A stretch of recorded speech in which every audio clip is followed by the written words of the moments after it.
Mr. Chair, I'm honored to present to you and the members of the 30th Convocation of St. Clair College, Dr. Richard C. Quittenton, to be awarded an honorary diploma for his service to St. Clair College and the community.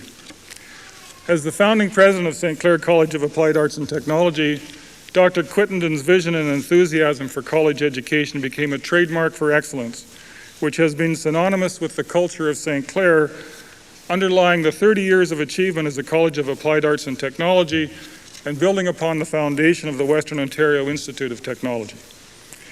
Innovation has been and is a way of life for Dr. Quittenton, who was the Executive Director of the Saskatchewan Economic Development Corporation's Innovation Place Research Park in Saskatoon prior to taking retirement. His research successes have covered the broadest of fields, from chemical engineering, biochemistry and biology, to food technology, animal nutrition, and pharmacology. He has recently specialized in energy management, energy conversion, and alternative energy sources. He is a former corporate research director of John Labatt Limited and former academic vice president of the State University of New York in Utica, Rome campus.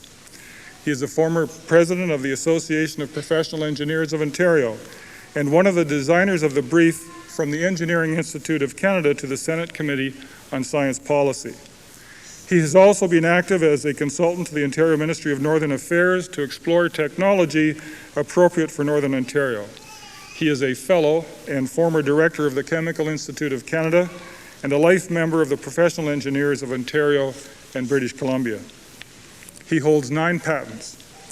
He has produced more than 50 technical reports and published at least 75 articles, pamphlets, and briefs on subjects as widely divergent as heat transfer and enzymology, science policy, and educational philosophy. I have looked forward to this opportunity to meet Dr. Quittenton, fondly referred to as Dr. Q, or even Q for short. For all of us today are grateful for his foresight in his selection of location and design of our campus, and there can be no doubt that that campus is a learning place which was conceived well as one. Mr. Chair, I am honored to present Dr. Quittenton to you to receive an honorary diploma in recognition of his having successfully completed the prescribed qualifications, and in particular for his service to St. Clair College, his vision, and his service to the community and the Ontario college system. Congratulations, Dr. Quittenton.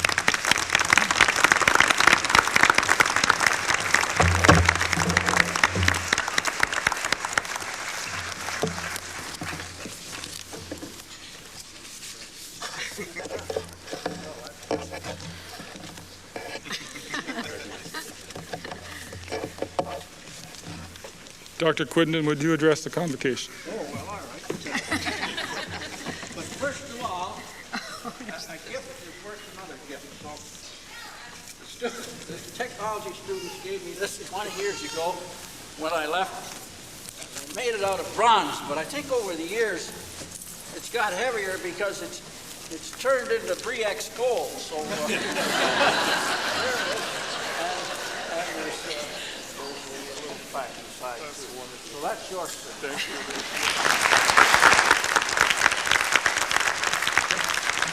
I carried that all the way from Vancouver Island, so you can carry it down to the college without a sweat. Well, it's a little heavier than 3X gold. Yeah. I guess you're right. Well, Mr. Chairman, Mr. President, ladies and gentlemen, the students, and a special tip of my hat to my first chairman of this great college, Dr. Frank DeMarco, and that is the man responsible for bringing this college to Windsor.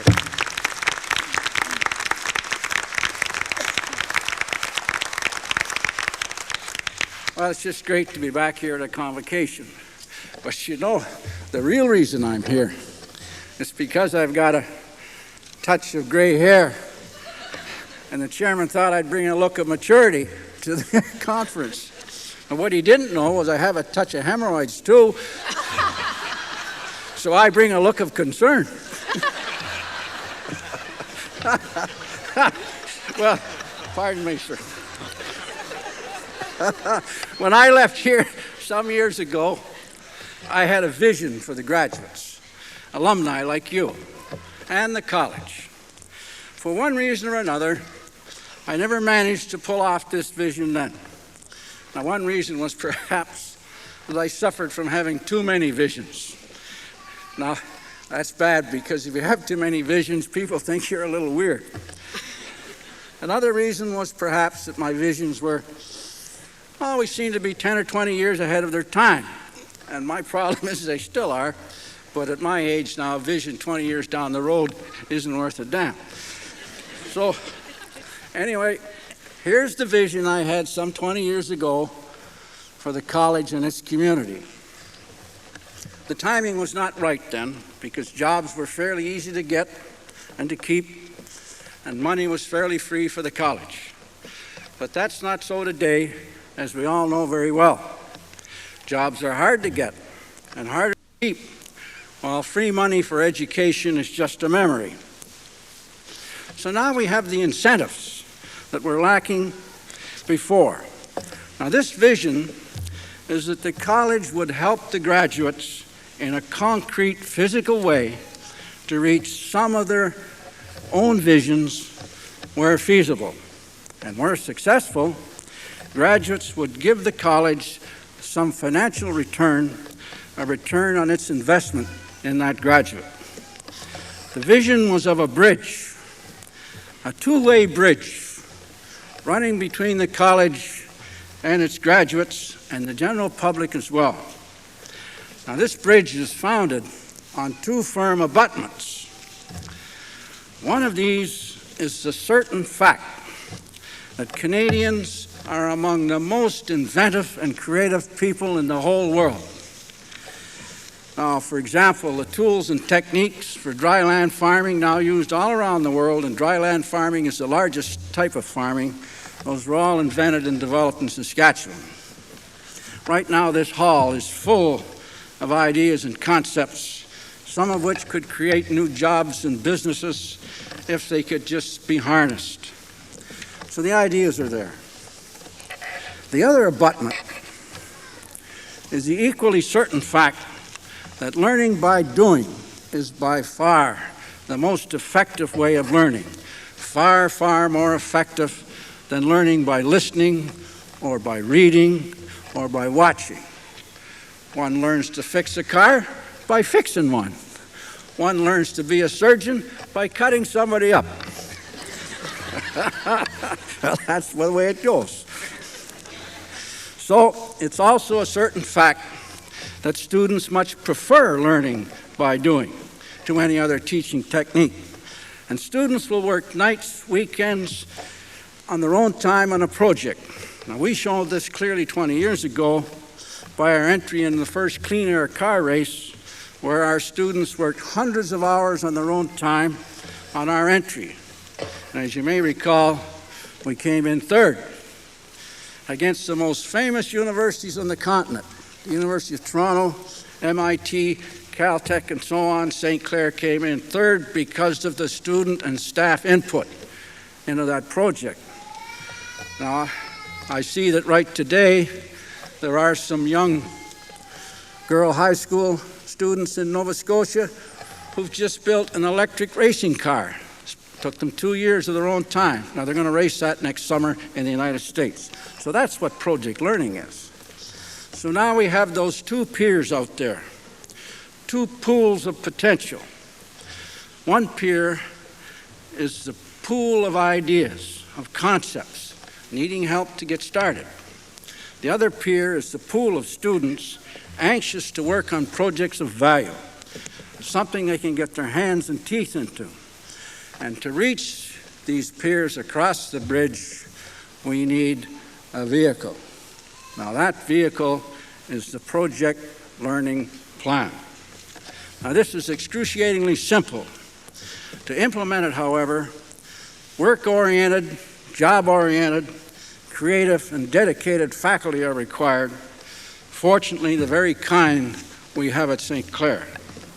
4, 6, 8, 10 hours a week have to be carved out of the curriculum to make room for projects. Now, project learning has to be part of the curriculum and not an add-on.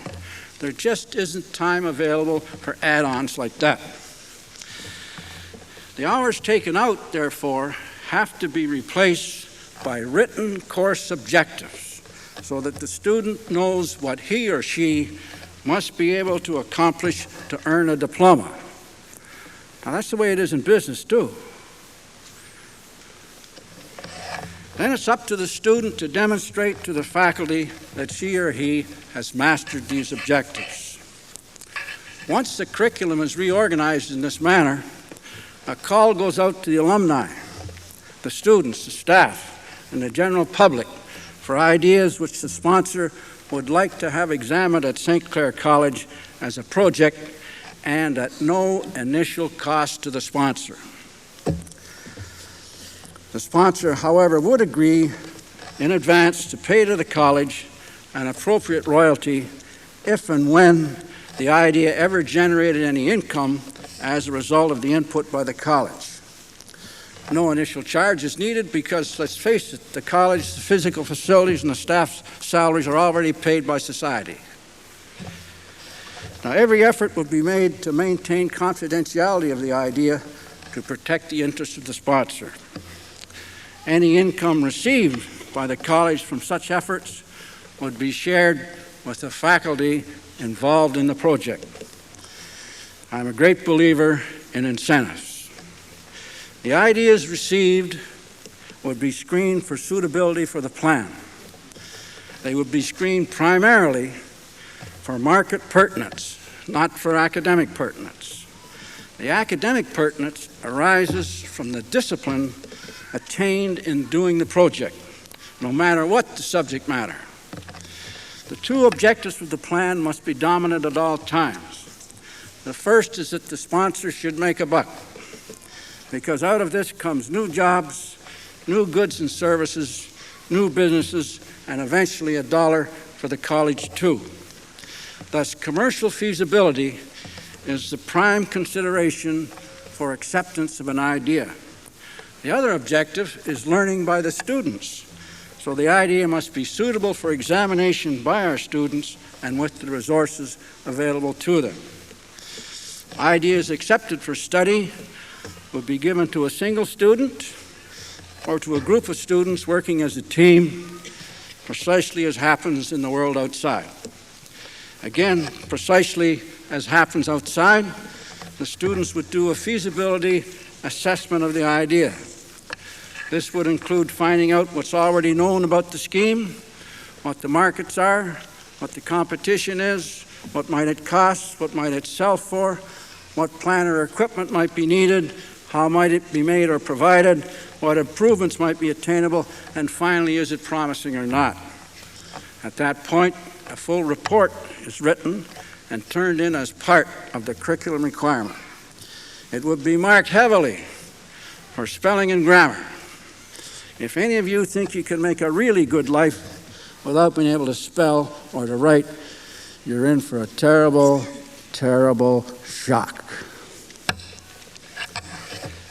The report would then be given to the sponsor, who would decide whether the college would be asked to do more.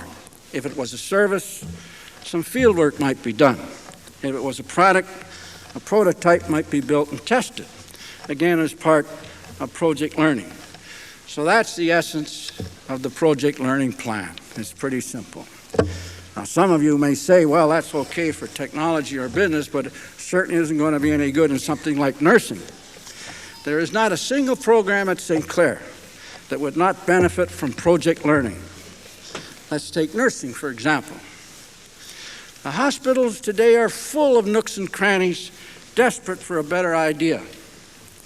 Our young, fresh graduate nurse sees one of these and runs to the head nurse with her hot idea. Generally, the busy head nurse tells her to get lost and gives her some extra cleaning hours so she won't have so much time to waste thinking. But our young nurse is a St. Clair grad, and she knows exactly what to do, since she had some project learning time on a kitchen widget project. Now, a widget's like a gizmo, only a little different. So she does a little digging to find out what's been going on in that nook for the last few years. The times, the costs, effects on patients. Then on her own, she checks out a couple of other hospitals to see how they handle this little nook. Then she works out her idea and writes out a nice little report. Not too long, clean and neat. And asks the head nurse if maybe she might have some time later to glance at it. Perhaps even suggesting that she may have got the idea from one of the head nurse's talks to the staff. Now, this approach will charm almost any supervisor in any field, including the line at Chrysler.